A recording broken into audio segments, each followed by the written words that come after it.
हे hi guys, welcome back. सो काफ़ी लंबे time बाद लेक्चर कंटिन्यू कर रहा हूँ। तो आज का जो हमारा टॉपिक है वो नीरीज़ का हम पार्ट 3 पढ़ने जा रहे हैं। ठीक है, नीरीज़ में पार्ट 2 मैंने लास्ट टाइम आपको जितने भी सिस्टम्स थे वो सब बताए थे। तो आज मैं आपको इसकी लाइफ हिस्ट्री बताने जा रहा हूँ। ठीक है, तो लाइफ हिस्ट्री मतलब कैसे इसमें नीरीज़ का डेवलपमेंट हो रहा है। ठीक है, तो वो मैं आपको अच्छे से बताऊँगा ही। ठीक है, और चैनल को सब्सक्राइब कर लेना। ठीक है, क्योंकि अभी अच्छा कंटेंट आना कंटिन्यू हो जाएगा आपका, और जो भी थोड़ा डिले हुआ चीज़ों में वो सब मैं थोड़ा धीरे धीरे करके सब ठीक कर दूँगा। ठीक है, तो सब्सक्राइब कर लें चैनल को और ज्वाइन करें। वॉलंटरी है, जो भी आप कुछ कंट्रीब्यूट कर। अच्छा, बच्चों ने बोला था कि सर ज्वाइन से बड़ी प्रॉब्लम आ रही है इसमें, तो मैंने यूपीआई का अरेंजमेंट किया आपके लिए। डायरेक्ट क्यूआर कोड स्कैन करके भी आप कंट्रीब्यूट कर सकते हैं। मैं वो दिखा देता हूँ। ये है। ठीक है, तो ये क्यूआर कोड है और ये यूपीआई आईडी है। तो इस तरह से भी आप कंट्रीब्यूट कर सकते हैं। ठीक है, पूरा वॉलंटरी है। तो जिसको जो है इस हेल्प करने की पोजीशन में, तो वो हेल्प कर सकता है, कंट्रीब्यूट कर सकता है। तो ये इजी वे मैंने आपको डाल दिया, क्योंकि आप लोगों ने बोला था कि सर ज्वाइन वाले में कार्ड वार्ड चाहिए होता है, तो उससे मत करो, डायरेक्ट आप इसमें भी कंट्रीब्यूट कर सकते हो। ठीक है, और अगर कनेक्ट करना कनेक्ट करो। ये टेलीग्राम ग्रुप का लिंक है, ये चैनल का लिंक है, ये इंस्टाग्राम की आईडी है, ये आपकी ईमेल आईडी है। तो जो भी प्लेटफॉर्म आप यूज़ करते हैं, आप सवाल पूछ सकते हैं, अपने डाउट्स क्लियर कर सकते हैं, और मैं कोशिश करता हूँ सबके सवालों के जवाब देने की। कभी कभी डिले होता है, बट मैं करता हूँ कोशिश। तो अगर कोई किसी को किसी भी तरह का डाउट है तो वो फ्रीली पूछ सकता है मुझसे। ठीक है, तो मैं उसका रिप्लाई ज़रूर करता हूँ। और रही बात लेक्चर की कंटिन्यूटी की, तो अब पूरी कोशिश रहेगी कि अब लेक्चर आपके कंटिन्यू डेली, मतलब डेली तो नहीं, एक आध दिन के गैप पे आपको लेक्चर मिलते रहेंगे। ठीक है, और आप अपनी तरफ से कंट्रीब्यूट कर सकते हैं, बस इतना कर सकते हैं। ठीक है, चलो तो अब आज का लेक्चर शुरू करते हैं। तो नीरीज चल रहा था हमारा। ठीक है, तो नीरीज में हमने जितने भी सिस्टम्स थे वो सारे पढ़ लिए। तो आज मैं आपको लाइफ हिस्ट्री ऑफ नीरीज, और इसके साथ साथ आपका ट्रोकोफोरा लार्वा। ठीक है, ट्रोकोफोरा लार्वा। ठीक है, आया हुआ क्वेश्चन है। तो एक चीज़ आप याद रखना कि जो लाइफ हिस्ट्री हम नीरीज पढ़ रहे हैं ये इंपॉर्टेंट है, क्योंकि दिया हुआ है, सिलेबस में मेंशन है। तो मैं पहले आपको एक रफ वे में बताता हूँ कि इसकी लाइफ हिस्ट्री में हो क्या रहा है। और एक चीज़ याद रखना कि जो ट्रोकोफोरा लार्वा है वो नीरीज में देखने को नहीं मिलता है। नीरीज में ट्रोकोफोरा का एडवांस्ड वर्जन देखने को मिलता है, जिसको हम बोलते हैं एडवांस्ड ट्रोकोफोरा, एडवांस्ड ट्रोकोफोरा लार्वा। ठीक है, या इसको नेक्टोकीट बोलते हैं, नेक्टोकीट। ठीक है, तो या तो नेक्टोकीट बोलते हैं या एडवांस ट्रोकोफोर बोलते हैं। तो ट्रोकोफोरा लार्वा आया हुआ, तो हम ट्रोकोफोरा लार्वा पढ़ेंगे, इसका एडवांस जो ट्रोकोफोरा है नेक्टोकीट नहीं पढ़ेंगे।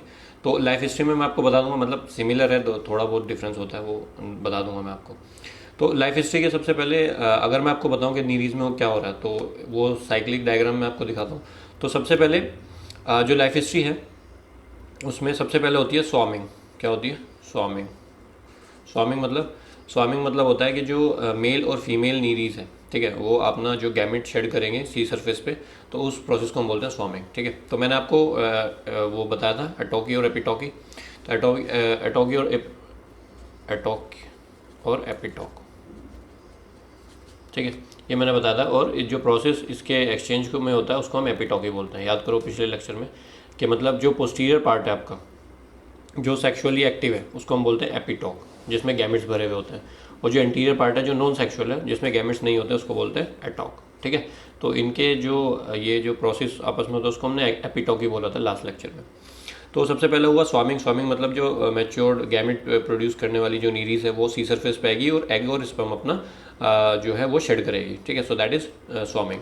देन उसके बाद होगा आपका फर्टिलाइजेशन। क्या होगा? फर्टिलाइजेशन। फर्टिलाइजेशन मतलब मेल फीमेल गैमेट आएंगे, मिलेंगे।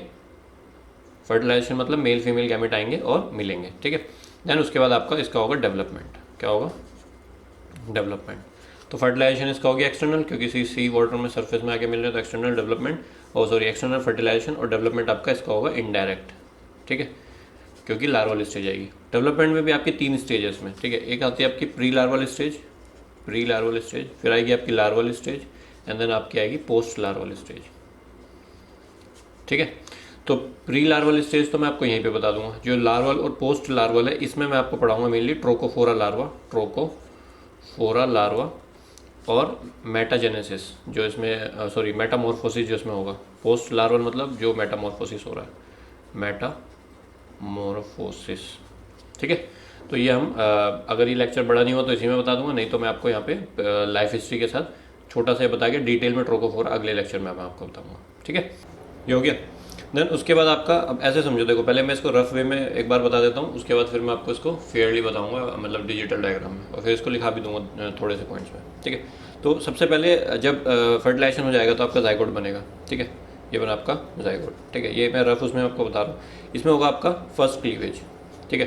फर्स्ट क्लीवेज होगा तो इसमें ये 2 बन जाएंगी, 2 सेल, ठीक है। देन उसके बाद इसमें सेकंड क्लीवेज होगा, तो सेकंड क्लीवेज से फिर उसके बाद आपकी इसमें 4 सेल्स बन जाएंगी, ठीक है। तो 4 सेल्स हो गई। अब ये जो 4 सेल्स है, तो ये जो फर्स्ट और सेकंड क्लीवेज है ये आपका इक्वल होता है, इक्वल एंड वर्टिकल, ठीक है। मतलब ऐसे ऐसे होगा लंबा लंबा, 1 2 3 4। अभी डिजिटल डायग्राम में दिखोगे उसमें 4 ऐसे सेल दिखेंगे आपको, ठीक है। सो इक्वल एंड वर्टिकल, मतलब चारों सेल इक्वल है। अब जब इसके बाद थर्ड इसमें क्लीवेज होगा, थर्ड क्लीवेज होगा इसमें, तो थर्ड क्लीवेज होने के बाद वो जो थर्ड क्लीवेज होगा वो अनइक्वल होगा, अनइक्वल होगा और हॉरिजॉन्टल होगा, ठीक है। अनइक्वल होगा और हॉरिजॉन्टल होगा, तो उसकी वजह से आपका क्या होगा, 4 थी ना यहाँ पे, तो 4 का जब क्लीवेज होगा तो 8 बनेंगी। तो इसमें आपकी 2 तरह की सेल्स बनती है, 4 स्मॉल सेल्स बनेंगी और 4 आपकी लार्ज सेल्स बनेंगी। स्मॉल सेल्स को हम बोलते हैं माइक्रोमेयर, क्या बोलते हैं, माइक्रोमेयर, ठीक है। ये एनिमल पोल पे होंगी, कहाँ पे होंगी, एनिमल पोल पे। एनिमल पोल पता है ना, जैसे आपका मैं, ये आपका, तो ये वाली साइड जो आपकी वो एनिमल पोल होती है और ये वाली आपकी वेजिटल पोल होती है, जो एग है उसमें, ठीक है। तो यहाँ पर आपकी ऐसे 4 माइक्रोमेयर होंगी और यहाँ पे आपकी 4 बड़ी वाली सेल होंगी जिनको हम मैक्रोमेयर बोलेंगे, मैक्रोमेयर, ठीक है। तो ये आपकी हो गई वेजिटल पोल पे। इतना क्लियर है, वेरी गुड। तो अब ये जो 4 स्मॉल माइक्रोमेयर है ये आपकी यॉक फ्री होती है, मतलब ये इनमें यॉक नहीं होता, यॉक वायुवल के यॉक फ्री होती हैं। और ये जो 4 लार्ज होती हैं आपकी ये यॉकी होती हैं, ठीक है। तो ये यॉक होता है इनमें, इनमें नहीं होता। तो अभी तक हमने कितने क्लीवेज करा दिए, 3 क्लीवेज। तो first 2 cleavage are equal and vertical, third cleavage is unequal and horizontal. इसके बाद आपके 4th क्लीवेज होगा, 5th क्लीवेज होगा और 6th क्लीवेज होगा इसमें, ठीक है। ये जो आपका है, तो इसमें क्लीवेज होने, जब 4th क्लीवेज होता है, चलो पहले मैं आपको 4th बताता हूँ। जब 4th क्लीवेज होता है तो 4th क्लीवेज में आपका ये जो मैक्रोमेयर है इन्हीं से 4 माइक्रोमेयर और बनती है, ठीक है। तो जैसे आपका ये है, तो ये 4 आपकी मैक्रोमेयर है मान लो, इसमें फिर आपकी ये 4 माइक्रोमेयर है, ठीक है। तो ये तो थी पहले से। अब उसके बाद 4 और बनेंगी, 1 2 3 और 4। तो इन 4 में जो नई बनी उसमें एक जो होती है वो बड़ी होती है और बाकी जो 3 होती हैं वो स्मॉल होती है, ठीक है। ये इससे बनी आपकी, ये मैक्रोमेयर से बनी, ठीक है। So four other micromere are formed from the macromere, ठीक है। तो इस टाइप के स्ट्रक्चर को हम बोलते हैं फर्स्ट सोमेटोब्लास्ट, फर्स्ट सोमेटोब्लास्ट, ठीक है। So that is first somatoblast. क्या हुआ, जो 4 मैक्रोमेयर और 4 माइक्रोमेयर थी उसमें यहाँ तक हो गया। देन उसके बाद जो 4 मैक्रोमेयर थी उसमें से 4 माइक्रोमेयर और बनी और उसमें से एक बड़ी थी और 3 छोटी थी, तो हमने उस स्टेज को बोला फर्स्ट सोमेटोब्लास्ट, ठीक है। अब इस फर्स्ट सोमेटोब्लास्ट में आपका 5th और 6th क्लीवेज होगा, ठीक है। तो 5th और 6th क्लीवेज होने के बाद जो स्ट्रक्चर फॉर्म होगा उस स्ट्रक्चर को हम बोलते हैं, एक सेकंड में इसको ऊपर कर दूं, तो जो स्ट्रक्चर बनेगा उस स्ट्रक्चर को हम बोलते हैं सेकंड सोमेटोब्लास्ट। क्या बोलते हैं, सेकंड सोमेटोब्लास्ट, ठीक है। तो इस सेकंड सोमेटोब्लास्ट में और 4 आपकी माइक्रोमेयर ऐड हो जाएंगे, ठीक है। तो इस प्रोसेस को ये जो सोमेटोब्लास्ट के फॉर्मेशन ये जो पूरा हो रहा है इसको हम बोलते हैं स्टीरियोब्लास्टुलेशन या स्टीरियोब्लास्टुला, ठीक है। ये लाइन चाहो तो आप लिख सकते हो कि unequal size cells are called somatoblast which are produced and the embryo at this stage is known as stereoblastula, stereoblastula, ठीक है भाई। तो ये मैं आपको उसमें फ्लो चार्ट बनाऊंगा उसमें भी लिखा दूंगा, कोई प्रॉब्लम नहीं, ठीक है। तो अब आपको ध्यान रखना है कि यहाँ पर आपकी 2 स्टेज है, एक तो फर्स्ट सोमेटोब्लास्ट है, एक सेकंड सोमेटोब्लास्ट है। तो अब क्या होगा, अब इसमें आपका इनवेजिनेशन होगा, इनवेजिनेशन मतलब गैस्ट्रुलेशन होगा। तो जब गैस्ट्रुलेशन होगा उससे पहले यहाँ पर 3 तरह की सेल्स आपको मिल गई, एक आपकी मैक्रोमेयर, एक मेगामेयर और एक सेकंड सोमेटोब्लास्ट, ठीक है। तो मैं आपको अगले पेज पे बता दूँ। तो अब यहाँ पर आपके पास एक माइक्रोमेयर है जो बनी, ठीक है। एक तो फर्स्ट सोमेटोब्लास्ट में भी बनी, सेकंड सोमेटोब्लास्ट में भी बनी। तो ये जो माइक्रोमेयर में लिख रहा हूँ वो आपके सेकंड सोमेटोब्लास्ट को छोड़ के वाली है, एक्सेप्ट सेकंड सोमेटोब्लास्ट, ठीक है। तो माइक्रोमेयर जो है इनसे बनेगा आपका एक्टोडर्म, क्या बनेगा, एक्टोडर्म। देन उसके बाद आपकी मेगामेयर है, बड़ी वाली मेगामेयर। तो इन मेगामेयर से बनेगा आपका एंडोडर्म, क्या बनेगा, एंडोडर्म, ठीक है। एंड देन लास्ट में आपकी जो सेकंड सोमेटोब्लास्ट है, ठीक है, सेकंड सोमेटोब्लास्ट, इनसे बनेगा आपका मीजोडर्म, ठीक है भाई। तो इनसे बनेगा आपका mesoderm.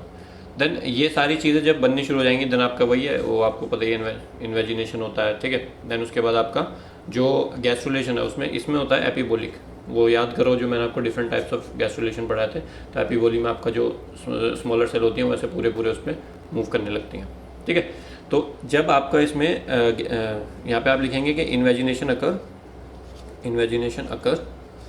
it leads to gastrulation and gastrulation would result into the ciliated gastrula, ठीक है। तो ciliated gastrula बन के हमारा तैयार हो गया।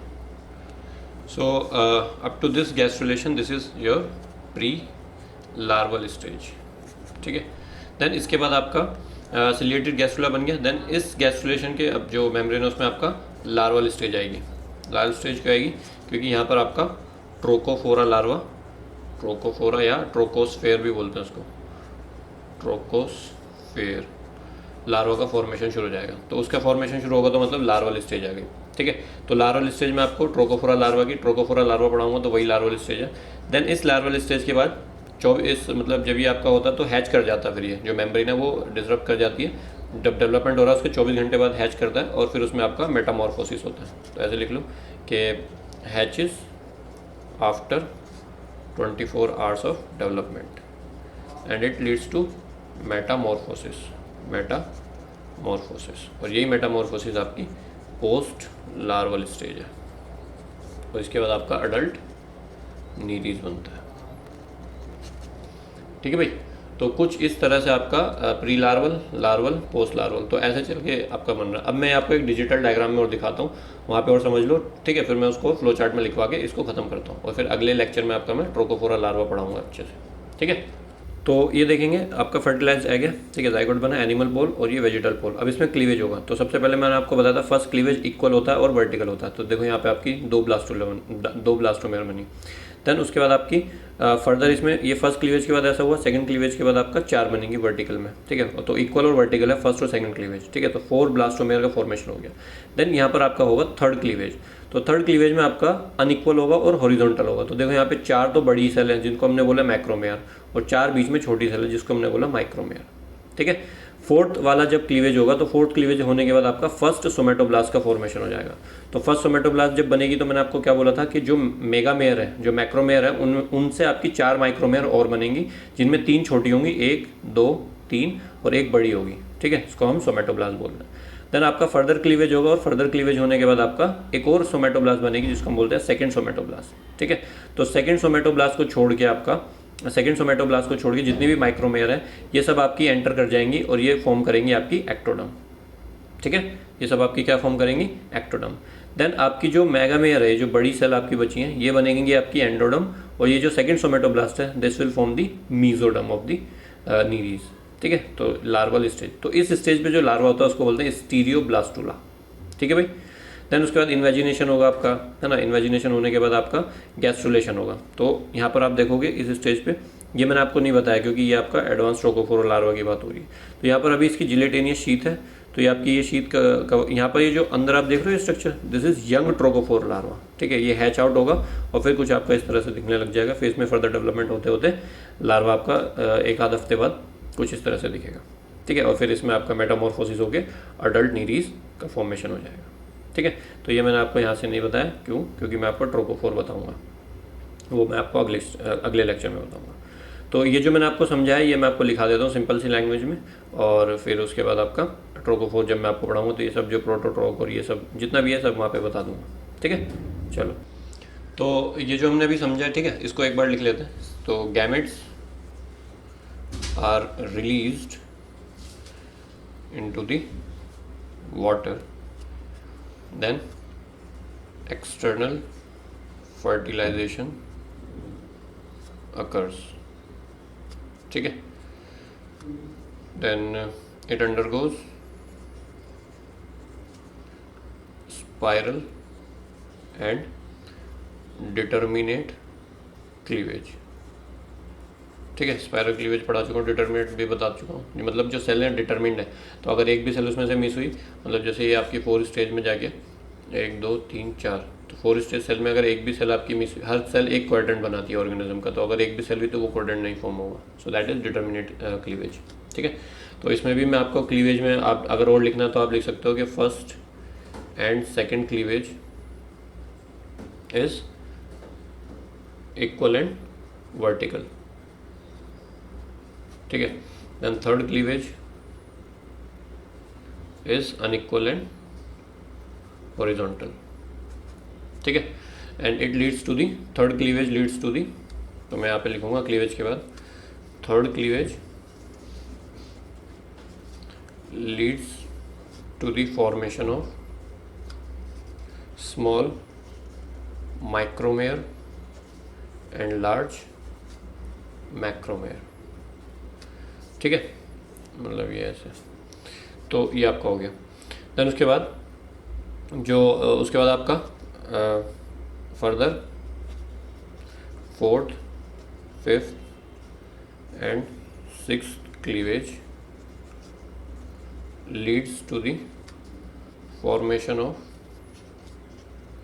Unequal size cells called सोमैटोब्लास्ट।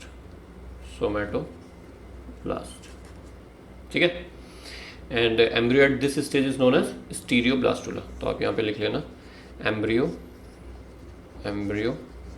Eight this stage is known as स्टीरियोब्लास्टुला।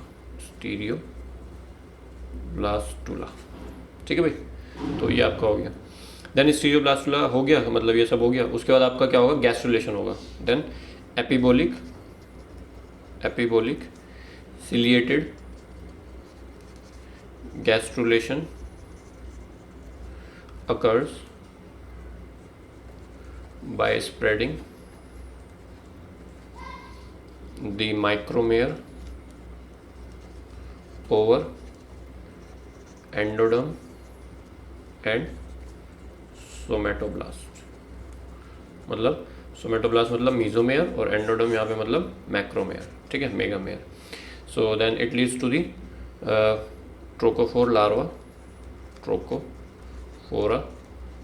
Larva hatches out, एक सेकेंड दिखने रहा, trochophora larva hatches out after 24 hours of development. ठीक है, then it metamorphosed into adult Nereis. ठीक है भाई, तो ये आपका हो गया पूरा मतलब लाइफ हिस्ट्री ऑफ नीरीज। ठीक है, शॉर्ट में मैंने आपको लिखा भी दिया, समझा भी दिया। तो ये शॉर्ट में मैंने आपको बता भी दिया और समझा भी दिया। अब इसके बाद वाली वीडियो में मैं आपको ट्रोकोफोरा लार्वा पढ़ाऊंगा। ठीक है, तो उसका वो इम्पोर्टेंट है, आया हुआ भी है इसलिए। तो अगर यहाँ तक इसको भी यहीं तक रखते हैं इस लेक्चर को। तो अगर वीडियो पसंद आई है तो लाइक कर लें, चैनल को सब्सक्राइब कर लेना, और जो भी कंट्रीब्यूशन करना चाहो कंट्रीब्यूट कर सकते हो। ठीक है, थैंक यू, बाय।